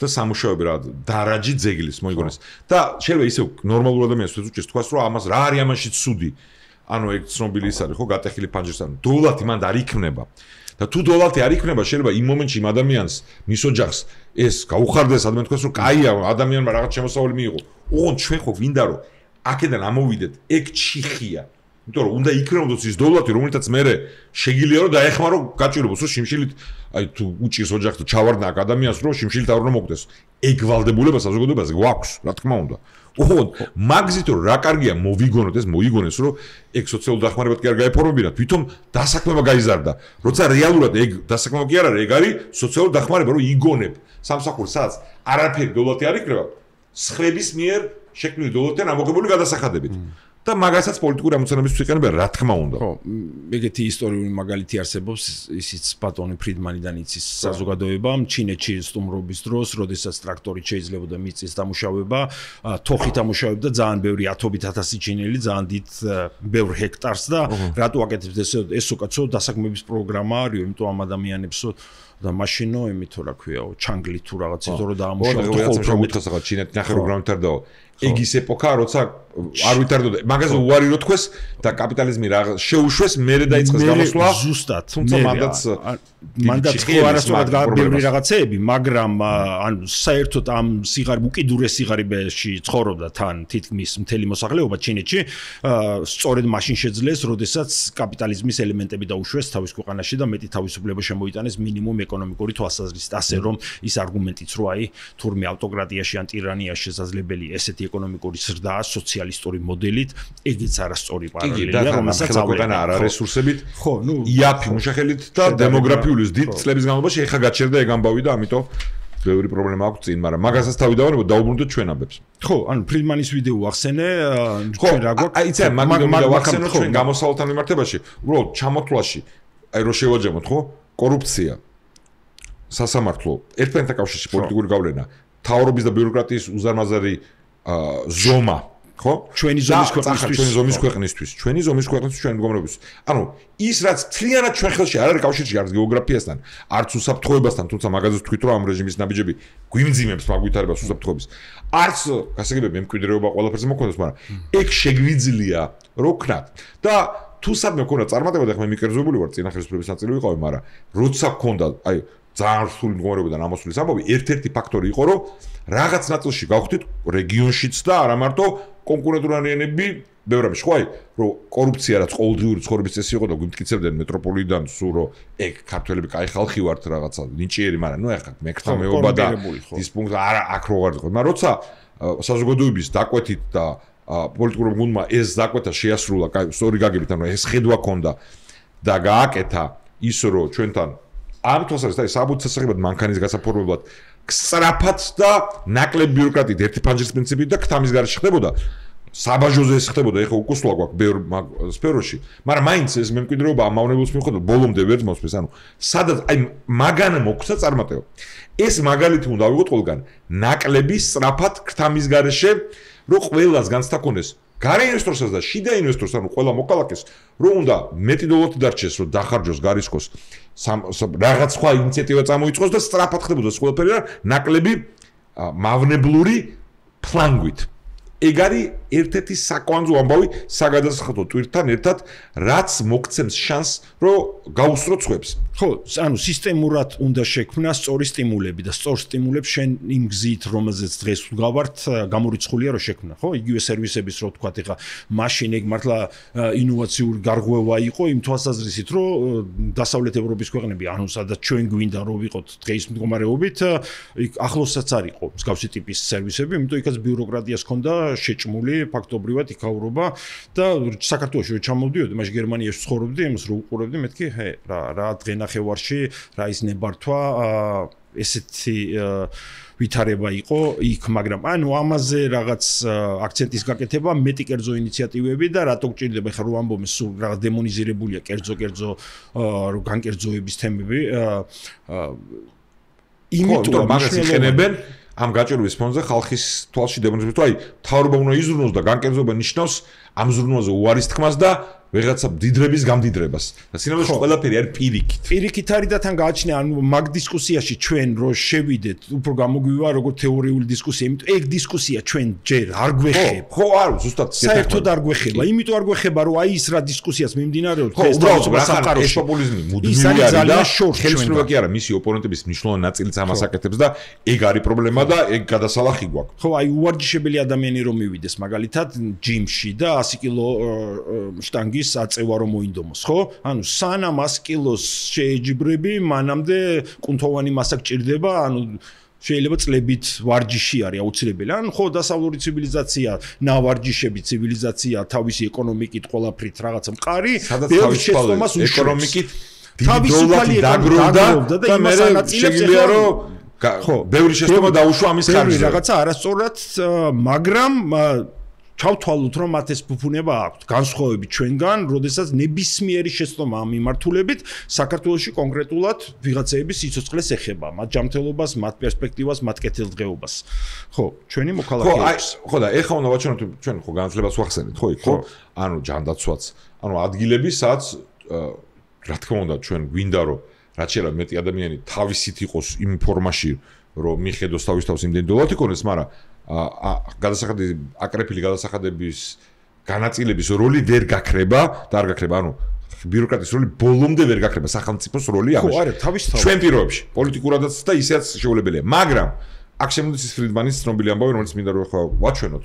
ხე ისე ვიტყვი, მაგრამ მე მგონი ვაჩვენებთ იმ ვიდეოს, ხო, რომ რაზეა იქ ლაპარაკი, რომ სად ხარჯავენ და სად და ვინ ხარჯავს ეფექტურად და სწორად ფულს, ხო? ხო, ცნობილი. მოყოლილი არც აქ და თარგმანი იქნება, აღარ გავიმეორებ აქ რა. So there are 4 ways in which you can spend money. Well, you can spend your own money on yourself. And when you spend your own money on yourself, you're very careful of what you spend it on, and you make sure that you get the most for your dollar. You can spend your own money on somebody else. You give gifts to other people. You take people out to dinner. And when you spend your own money on somebody else, you're very careful that you don't spend too much. You try to keep down the amount you spend, but you don't worry very much about what the other fellow is getting from it. You don't pay anything like as much attention to the gifts you buy for other people as to the things you buy for yourself. Or you can spend somebody else's money, as when you're spending the government's money. I say the government's money, the taxpayers' money, which the government has control over. Now you're spending somebody else's money. Let's say you're spending your boss's money. You're out to lunch on an expense account, but you're spending it on yourself. You're very careful that you get good things for your money. You try to have a good lunch and pick the right things, but you're not very much worried about whether you get the cheapest. Spend all you want, and you'll be careless. Now, what happens when you spend somebody else's money on somebody else? You're a distributor of welfare funds. Well, you're interested in making your own life as good as you can, and most people have humane instincts and want to do the best they can, but you're not going to be anything like as careful in spending somebody else's money on somebody else. ჩვენ გვინდა სწორედ იქ სადაც ამ თავრობის როლი არსებობს, თავრობის ბიუროკრატიის და გადასახადების ყველას გადასახადების აკრეფილი როლი, წავიდეთ იმ გზით, სადაც იმ რესურსს, რომელიც ადამიანებისთვის, მათ შორის მათივე გადასახადების დაბრუნებით უნდა მოხმარდეს მათ ჯანდაცვას ან განათლებას, თვითონ განკარგო. რო კონკურენცია იყოს, იმიტომ რომ როცა განათლება ახსენე, ეგ ერთ-ერთი ფაქტორია. როცა განათლებაში, მათ შორის ტექნიკურ განათლებაში აი რაც პირდაპირ ხელობა არის მან ისევ როგორც ზოგად განათლებაში ეგ ვითარება გაქვს პირდაპირ აისახება ეგ იმაზე რამდენად სწრაფად შეგიძლია რომ ამოხვიდე სიღარიბიდან მოიზდო უნივერსიტეტიდან დოლარი შეიქმნას და მანდაც პირდაპირ იკვეთება ეს ორი ამბავი რაშიც სახელმწიფო ხარჯია იქ ჩვენ გვინდა რომ წავიდეთ იმ მოდელით რომ ადამიანები და ოჯახები წყვეტდნენ სად და როგორ დაიხარჯება იმიტომ რომ ესე უკეთ დახარჯავენ და პირდაპირ კონკურენციას უტყავს ეს უტყავს კი არა პირიქით ახალისებს ეგ რაც რომლის გარეშე წინსვლა ვერ გიქნება ვერც განათლებაში ვერც ჯანდაცვაში მაგიტო ვართ ჩვენ ვიღაცებმა დამიწერეს ჩაციკლულები ხართ ვაუჩერიზაციის მომხრეები ხო რომ ჯანდაცვაზეც და განათლებაზეც დღეს რო არის უამრავ უზარმაზარი ბიუროკრატია შექმნილი რომელიც მე ანაწილებს ამ თანხებს და თავრობის ქვეშ ხდება ეს ყველაფერი და ხალხს მოწონს საყოველთაო ჯანდაცვას მათი დიდი ფიშკა იყო გვაჩვენა კრიზისში ვართ ხო მაგრამ ვიღაც გეტყვის რომ იცი იქამდე მაინც ხო ჯობია რაც არის ცუდია ჯერტი არასტორი ასე ანალიზი ისტორიის მაგრამ მაგაში კი არ შევალ ანუ მანდ უნდა მისულიყავით კონკურენციის და კერძო ინიციატივით და ეხლა ჩვენ გვინდა რომ ეს ფული რომელიც ყველას ვინც დოლარს ხმის იმათ გადასახადებით არის და ნუ სხვებსაც ვისაც რამე ხარჯი აქვს ხომ ისინიც ხო ყველანი იხდიან მაინც გადასახადებს აქედან რომ იკრიბება ეს ფული ვაუჩერის სახით ადამიანს მიეცეს მისი განკარგვის შესაძლებლობა რომ თვითონ აირჩიოს სადაზღვო და მანდაც მასზე იყოს ის დამოკიდებული და თვითონ აირჩიოს როგორი სერვისი უნდა განათლებაში თვითონ აირჩიოს ფორმალურად ეგ ქაღალდზე გვაქვს თავის დროზე გაკეთება რეალურად ეგ არ ხდება ურბანულ სივრცეში მაინც ეგ დღესვე შეიძლება მოხდეს რომ თლიანად ამაზე იყოს დამოკიდებული სისტემა მოქალაქის ანუ განათლების შემთხვევაში მშობლის არჩევანზე სტუდენტის შემთხვევაში მშობლის და სტუდენტის არჩევანზე და ჯანდაცვაში ჩვეულებრივ ადამიანის არჩევანზე საწავა მისი რესურსი და ჩვენ ხო ხედავთ რომ ეს რეჟიმი მაგალითად განათლებაში და ჯანდაცვაშიც ჯანდაცვაში ირიბად განათლებაში პირდაპირ ამის საპირისპირო ნაბიჯებს გავს. პირიქით მთავრობის როლის გაზდა უნდა. ხო, გაზდა უნდა, იმიტომ ისევ არასწორ სტიმულებს შექმნის, ისევ მეტი სადაც მთავრობის როლი იზრდება, ანუ მისი ჩართულობაც უფრო დიდია, იქ უფრო დიდი კორუფციული რისკები არსებობს, მეტი კორუფციული რისკი ისეთი ხელისუფლებისთვის ხა როგორც ივანიშვილი და მისი გუნდია, ხო, როგორც ვნახეთ, ძალიან მისაღებია მათი გამდიდრების და მათი კეთილდღეობის მთავარი წყაროა, რა თქმა უნდა შეუწყობს ამას ნაწილის მოტყუება აი ამ მდგომარეობაში ჩვენც როგორ ახლა ძევლად ყავს, ხო, ვიცი რა, ჩვენ გვაქვს ფული სწორი გზა რომ ჩვენ აი რაღაცას მოგიგდებთ და ვინც იტყვის რომ ეს არასწორია, ანუ ხალხზე ზრუნვა არ უნდა და ჩვენ გვინდა ხალხზე ზრუნვა. ანუ ისე რო არ გამექცეს რომ ჩვენ რაც თქვით, ხო? სასამართლო ვახსენეთ და დიდი თემაა, მაგრამ უნდა ვთქვათ, ხო, სასამართლოს ვთქვათ, ჩვენ ვთქვით რომ ჯერ ნდობა მნიშვნელოვანი და მან ნაფიცაჯულების ანუ ჩვეული მოქალაქის მონაწილეობა გადამწყვეტი რამეა. მაგრამ ამავე დროს რაზეც ჩემი აზრით მინიმუმ ოპოზიციურად განწყობილ საზოგადოებაში და პოლიტიკურ სპექტრში მათ შორის თავს შევიქებ ჩვენი მრავალწლიანი ლობირები და ეგ საკითხზე რაღაც კონსენსუსი არის. არა, მეორე თემა, რომელიც პირდაპირ უკავშირდება ეკონომიკას, სადაც ჩვენთვის რელევანტური მაგალითები არსებობს, ხო, იმ ქვეყნებში, რომელმაც ჯანსაღი თავმდაბლობით აღიარეს პოლიტიკურმა კლასმა, რომ ტრადიციის სწრაფად შექმნა დამოუკიდებელი სასამართლოსი მარტივი არ არის, ამიტომ რაღაც დროით დელეგირება მოახდინოთ, ხო? ბრიტანეთის უზენაეს სასამართლოზე ამის მაგალითები გვაქვს და ამიტომ თქვით ჩვენ, იმიტომ კი არა რომ ქართულ ხალხს არ ვენდობით რაღაცა და ზოგიერთი NGO გვაკრიტიკებდა ამისთვის. სწრაფად ტრადიციის შექმნა თუ გვინდა გარდა ამ ფუნდამენტური საკითხისა შეჯიბრებითობის ნაფიცაჯულების ანუ მოქალაქეების ჩართვისა, რისი ტრადიციაც ჰქონდა ჩვენ ისტორიულად ჰქონდა და მე ინსტიტუციონალიზებული ჰქონდა პირველი რესპუბლიკის დროს და რუსმა კომუნისტებმა გააუქმეს. მაგრამ ამის გარდა სწრაფი შედეგისთვის ხო იმ ქვეყნების სასამართლო სისტემის და მოსამართლეების ჩართვა პირდაპირ თავში ამ პირამიდის არის ყველაზე სწრაფი გამოსავალი მით უმეტეს როცა ეკონომიკურ ამბებზე ვლაპარაკობთ და ბიზნეს დავებზე და ამას აკეთებენ სხვა შორის ისეთ ქვეყნებიც არა რომელიც რაღაცებს ჩვენ სამაგალითო არ არის მაგრამ ბიზნეს ამბავთან დაკავშირებით თვითონ მიხვდნენ რომ მაგ გარანტიის შექმნა რომ ადგილობრივი ბიუროკრატიას სანამ ეს ტრადიცია ძლიერად შექმნილი არ არის ვერენდობა ინვესტორი აცნობიერებენ და მოახდინეს ამის დელეგირება ვიღაც იტყვის რომ სუვერენიტეტის დათმობაო არ არის სწორი საკითხის ესე დათმობა სუვერენული გადაწყვეტილებაა რომ მე მინდა რომ ვიქირაო სერვის ვიქირაო იმიტომ რომ ჩვენ გვესმის ყოველთვის რომ ერთი პრობლემაა რაც ვერცერთმა ხელისუფლებამ ვერ გადალახა და ამათმა ხო საერთოდ კატასტროფამდე მიიყვანეს რომ პოლიტიკური ხელისუფლებისგან დამოუკიდებელი იყოს რეალურად ეგ შტო მაგრამ ამავე დროს ჩვენ გვახსოვს რომ დამოუკიდებლობა მარტო ხელისუფლებისგან კი არ არის კორუფციისგან და ორგანიზებული დანაშაულებისგან და ნეპოტიზმისგან და ჩაწყობისგან უნდა იყოს თორე თუ მაგ ჭაობს ჩაეფლე რაც ზოგიერთ აღმოსავლეთ ევროპის ქვეყანას ჰქონდა სერიოზული პრობლემა ამის გამო და მაგიტო ის ქვეყნები უფრო ნელა რო ვითარდებოდნენ ეგ ჩვენაირ ღარიბ ქვეყანას პირდაპირ ბარიერს შეუქმნის სიღარიბიდან ამოსულის თვალსაზრისით პირდაპირ ბარიერს რა თქმა უნდა ხო, იმიტომ დობის გარეშე ისეთი თემაა რა, ანუ სასამართლო მაშინ ასრულებს თავის როლს, როცა საზოგადოება მას ენდობა. იმიტომ ეხლა რაღაც დავარო კონდეს ჩვენ და მე რო შემოგთავაზო მნიშვნელოვან თემაზე რო წამოდი რა, ჩემ ბიძაშვილთან გადავწყვიტოთ ეს პრობლემა, სავარაუდოდ არ იქნები შენ ამ იდეით ძალიან მოხიბლული, ხო?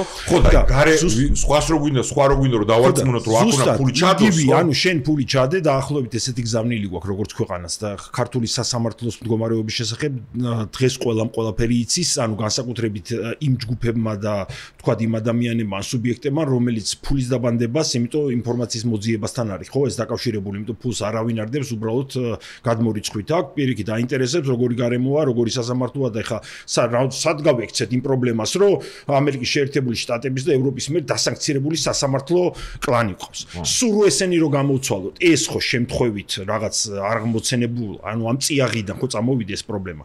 და თან არსებობს ისტორიული გამოცდილება ყველა დემოკრატიული და სამართლებრივი ქვეყნის, რომ ხო, ვერც გერმანიამ, ვერც ამერიკის შეერთებულმა შტატებმა, ვერც საფრანგეთმა, ან იმ ქვეყნებმა, რომელზეც ჩვენ თქვათ, ასე თუ ისე ორიენტირებას ვახდენთ, ვერ მოახერხეს 10 წელიწადში, 20 წელიწადში და 30 წელიწადში იმ სამართლებრივი სისტემის შექმნა, რომელიც მათ დღეს აქვთ. და თუ სასამართლო ესეთი მნიშვნელოვანია და ის არის მნიშვნელოვანი, კარგი, თქვა და ახალმა ხელისუფლებამ დაიწყო ყველაფრის სწორად გაკეთება და რა ვქნა აწლეულები ველოდოთ სანამ დობა გაჩნდება ქართული მართლმსაჯულების მიმართ. იმიტომ ეს აწლეულები რავი შეიძლება ჩვენ არ გვეჩქარებოდოთ თქვათ რომ აი ამ გზით გვინდა მარტო ვიარო და დავალოდებით აწლეულები, მაგრამ აწლეულების განმავლობაში ის რიცხვები, რაზეც ვილაპარაკე და სტატისტიკა თანამედროვე ეპოქაში, როცა ტექნოლოგიური განვითარება კიდევ უფრო გაშორებს და უდიდეს უფსრული შეიძლება შექმნას, თუ შენ მყარად არ დგახარ ფეხებზე, ანუ საერთოდ სად წაგვიყვანს, ხო? კი, და უცებ რო თქვა გვეტყვიან რომ კი, მაგრამ აი რა მაგალითად მოკავთ ევროპული კაი ქვეყნებისო, ვინც სწრაფად ამოვიდა ესტონეთ, იმათ ხო ესე არ უქნიათო. იმათ ის შეცდომებს არ დაუშვიათ ემხელა, ანუ არ დაუკარგიათ ეს დრო, ეგეც აღსანიშნავია და ჩვენი ტრადიცია ნეგატიური გაგებით უფრო მძიმეა. ამიტომ თუ სწრაფად გვინდა, ეგ არის სწორი გზა. ხო, და ჯერ ეს პლუს ის რომ კიდევ გაცილებით ნაკლები წყვეტა ქონდათ რაღაც თავის ისტორიულ და დემოკრატიულ კულტურასთან და ტრადიციასთან, ვიდრე ჩვენ. ანუ ჩვენ ყველაზე რთული გზა გავიარეთ იმ ქვეყნებთან შედარებით, რომელსაც ვედრებით და ყველაზე რთულ გეოგრაფიულ მაგ თვალსაზრისით და ტრადიცია არ არსებობს ამ გეოგრაფიულ რეგიონში, სამხრეთ კავკასიაში, ანუ ზოგადად კავკასიაში გვიწევს გადარჩენა. აი ისე ჩამოსვლის რო დაუბრუნდეთ, ხო? ანუ სასამართლო თქვით, აღარ გავაგზელებ. ხო, სასამართლო კორუფცია და სამართლიანი სახელმწიფო ფაქტორები პირდაპირ სიღარიბიდან ამოსვლის. თავრობის ზომა, ანუ ისე ეს ყველაზე უფრო მნიშვნელოვანი საკითხია და დერეგულირება. და ისე ეს არ არის წინამდებობაში გეოპოლიტიკურ არჩევანთან, რომ ევროპული ცივილიზაციის ნაწილი გვინდა ვიყოთ ნატოსი და ევროკავშირის ამ შემთხვევაში.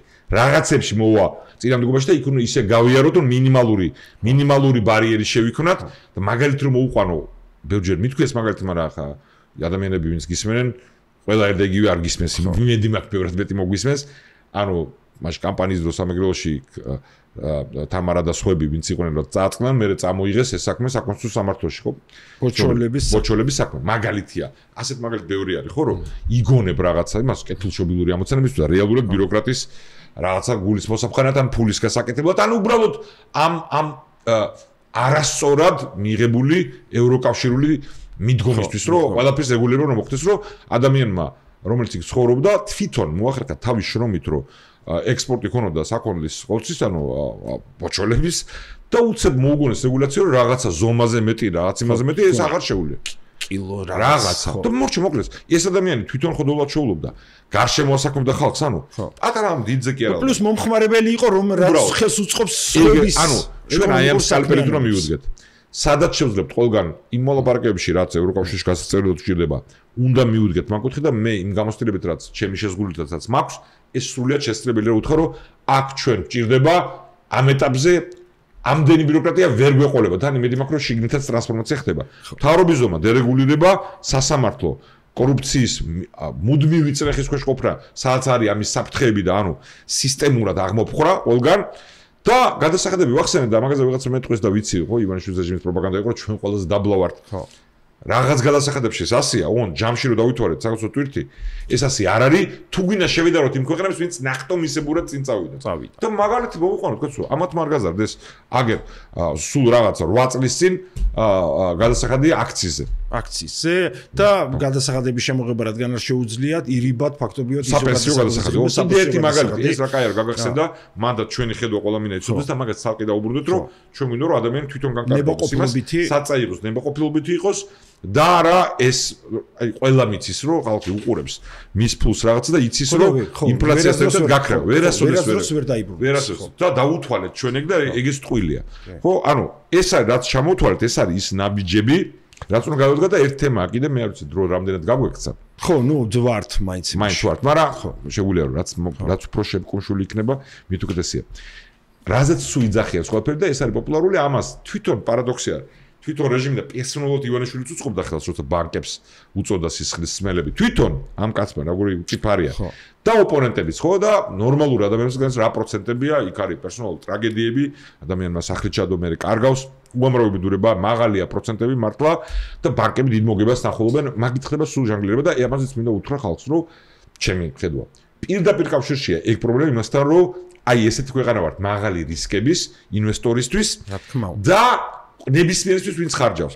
თუ ჩვენ გვინდა მაქედან გამოვიდეთ, ამას არ უშველის არანაირი დროშის ფრიალი მით უმეტეს რაცა ნამგალი და უღროიანი დროშების და სამართლიანობაზე ყვირილი, ამ რეჟიმის შესვლა რა უცილებელია, მაგაზე ორი აზრი არსებობს. თუ გვინდა რომ იგრი არ იყოს და ადამიანების ეს ტრაგედია არ იყოს და პროცესმა დაიწიოს, აი ეს უნდა შეცვალო, იმიტომ რომ ის პროცენტი იმტო აქვს ყველა ბანკს მაგხელა, რა თქმა უნდა, ყველას მოგება უნდა და სიხარბე ადამიანებს ახასიათებთ, ყველგან, ბანკირებს კი არა, ყველგან. მაგრამ ნორმალური რამეა, ისი უარყოფაც. ხო, შეგიძლია თქვა, რომ რაღაცა მე არ ვარ თლათ ეგეთი ლიბერტარიანელი, ანუ სიხარბეს აქვს ნეგატიური სინც, მაგრამ ამ თლათ ამ რენდის მიმდევარი არა ვარ, რომ კეთილშობილებას გამოწოდო, მაგრამ ადამიანის ინტერესი, რომ დოლარი დააგროვოს და წინ წავიდეს, არის აბსოლუტურად ჯანსაღი. ევოლუციური. ხო, კი, ნამდვილად. თან ორგანიზებული საზოგადოება არის, სადაც მე თავისნებით ადამიანები ერთმანეთზე ზრუნავენ, ნამდვილად არა ეს რაღაცაში რო ვერ შევთანხმდეთ ცოტა მაინც.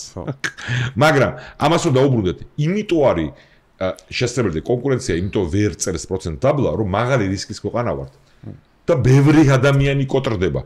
და მე თუ არის მე მიდრეკილება პოლიტიკური კლასის მედიის და მთავრობისაც რომ ასეთ დროს ამ პოპულიზმს აყვეს, ანუ რისკები კიდევ უფრო იზრდება და აი იმ ხარჯზე რომ სადაც ანუ ბანკისთვის, ბანკებისთვის ბევრი გაკოტრებული ადამიანი რომელთა ქონებას ყიდეს, კარგი არ არის, შეიძლება გაკოტრდნენ თვითონ. რა თქმა უნდა. ეგ ელემენტარულია. და რაც თავარია, ინვესტორი რომელიც ამ ბანკებს ფულს აძლევს და ყველას უნდა ესმოდეს, რომ მთელი ჩვენი ფინანსური სისტემა არსებობს დასავლური აქამდე არსებობდა დასავლური ფინანსური ინსტიტუტების რესურსებით, ხო? იქიდან მოდიოდა ეს რესურსი, უდიდესი ნაწილი. ხო, იმიტომ რომ ვიღაცამ კითხულობ, რომ აბას არ არის დასავლური ინვესტიცია, ერთი მანახეთ, გონიათ რომ ინვესტიცია არის მარტო დიდი ბრენდი. დიდი ბრენდი რომ შემოვიდეს, ნახო რომ ქარხანაა და რაღაცა უფრო წარმატებული იყო, მაგრამ ინვესტიცია არის ყველა მთელი ეს ფინანსური სისტემა, რომლიდანაც ახლა გურიყავენ ესენი და ვითომ არაბულით ჩაანაცვლებენ, ატყუებენ ხალხს. სრული სისულით. მაგრამ რომ დაუბრუნდე ამას თუ შენ მაღალი რისკის ქვეყანა ხარ, ვინც შენში ფულს დებს, თვითონ ამ ბანკში, ანუ მეწილი აქციონერი გარედან, სწრაფად ითხოვს ფულის ამოღებას. თავისთავად. იმიტომ რომ შვეიცარიაში ის გარისკავს და ითხოვს, რომ 50 წელი დავიცდი, რომ ფული ამოვიღო, ამიტომ პროცენტის დაბალი იქნება, ანუ სწრაფად მოგების ნახვას არც მოთხოვს და აქ მოთხოვს თუ გინდა რომ ფული იყოს. კი.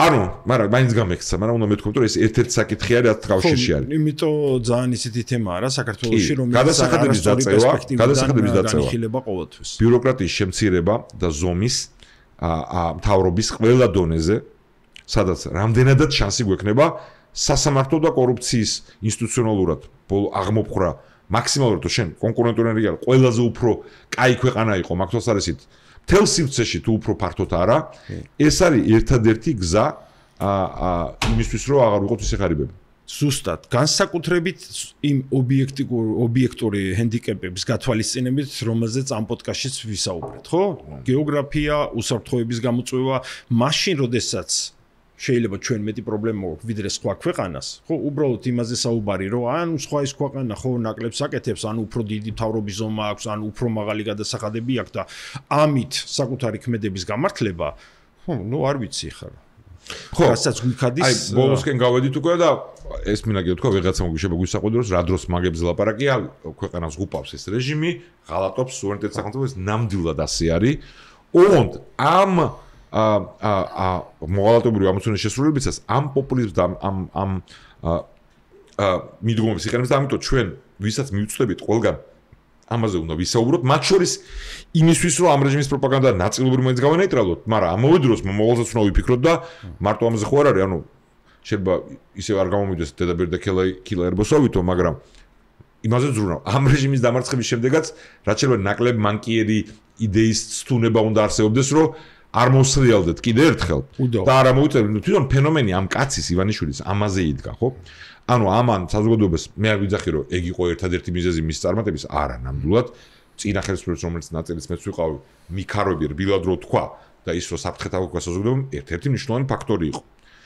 ამას გარდა მან არალეგიტიმური თემებიც გამოიყენა ანუ ომის შიშარას ეხლა იყენებს ისევე მაგრამ ერთ-ერთი მაინც იყო რა თქმა უნდა დაპირება კომუნიზმის ანუ ჭორვილის აი როგორ ჭორვილაში არის ყველაფერი ისე იცხოვრებთ ყველანი ეს პირდაპირ ფრაზა მის საერთო კამპანიიდან მის ხალხის და ეს თუნება ხო და გასაგებია რომ ეს გაკვეთილი იმედი მაქვს ამ ძალიან ძიმე ფასად მივიღეთ რომ ხვალ შემდეგი მდიდარი ადამიანი თუ გამოჩნდება და იტყვის და გავრცელებს რომ მე ჩემი ჯიბიდან მივხედავ ან თუნდაც იტყვის რომ ჩემი ჯიბიდან თავრობ და მივხედავ ნაკლები ადამიანი შევა შეცდომაში ამის გამო მაგრამ მე მაინც ხედავ რომ ოპონირების დროსაც მაინც ძლიერი არის ეს ინსტინქტი რომ ამაზე ვისაუბროთ რომ აი ხალხს მიხედეთ ოპონენტების და ოპოზიციის სპექტრის დიდი ნაწილი ასე იქცევა და ეს ცუდია და ამიტომ ამას უნდა ვეკამათოთ ხო, ეგ მარტო ეხლა მე და შენ კამათი არ გამოგვია ერთნაირად ვფიქრობ. ხო, არა, შეიძლება რაღაც თემებზე ვიკამათოთ კიდევაც. ამაზე არა. ხო, ამაზე ვერ ვიკამათებთ და რა დროს ამის დროა, ეგ არის ერთ-ერთი ფრაზა, რომელიც ყველაზე მეტად მიშლის ნერვებს, რეჟიმი ყავს და სამარცხებელი და ანუ გათვითცნობიერებული არა აქვს და არ ესმით ძალიან ბევრს, რომ ამ თემებზე ლაპარაკის გარეშე, მათ შორის ისეთ კონკრეტულ თემებს, როგორც არის განათლების გამოწვევა, ჯანდაცვის გამოწვევა, რაღაცის ეკონომიკური მდგომარეობა, პენსიები, სოციალური დახმარება, აი ამ თემების გაშლის გარეშე რეჟიმს რო ვერ დავამარცხებთ, ეგ არის. უნდა წავიდეთ დასრულს. ხო, თუ შემთხვევითობა რაღაცა არ მოხდა. ეხლა შეჯამებულია უკვე დღევანდელი პოდკასტი. ანუ შეჯამა რა არის, რომ ჩვენ შეგვიძლია ისე ყოველგვარი რაღაცა ბაქიბუქის გარეშე თქვათ, რომ საქართველოს შეუძლია, რომ ჩვენ ცხოვრებაში კი, მივახციოთ შვეიცარიის დონეს. ხო. ამის შანსიც კი გვაქვს. ოღონდ ხო, უნდა ბევრი რამე სწორად თქვნათ. და ჩვენ შევეცადოთ რომ ჩარჩო გავკვეთებინა და შემდგომი პოდკასტებისთვის, სადაც უკვე ამ თემებზე უფრო ცალკე ვისაუბრებთ, ცალკე აღებულზე, რა გეზი უნდა გქონდეს. მაგრამ ისე შეიძლება ამ თემაზეც გავაგზავნოთ დისკუსია და შედარებით ისეთი ოპონენტიც ყავდეს და ხო, უფრო ცოტა ვინც გაბედავს სხვა კრიტერიუმები და ჭრეშიც განვიხილოთ ის პრობლემა, რის წინაშეც და გამოწვევა, რის წინაშეც ვდგავართ დღეს მდგომარეობით. მადლობა მეგობრებო, დღეს ეს იყო მოთმინებით გვისმინა. შემდეგი თემა გვექნება, რომელიც ჯერ არ შეგვირჩებია, ამაზე ვიმსჯელებთ. გავალთ ეთერში მომავალ 4 შაბათს 21 საათზე ჩვენ YouTube არხზე და აუცილებლად გამოგვიწერეთ. მადლობა კიდევ ერთხელ ყველას.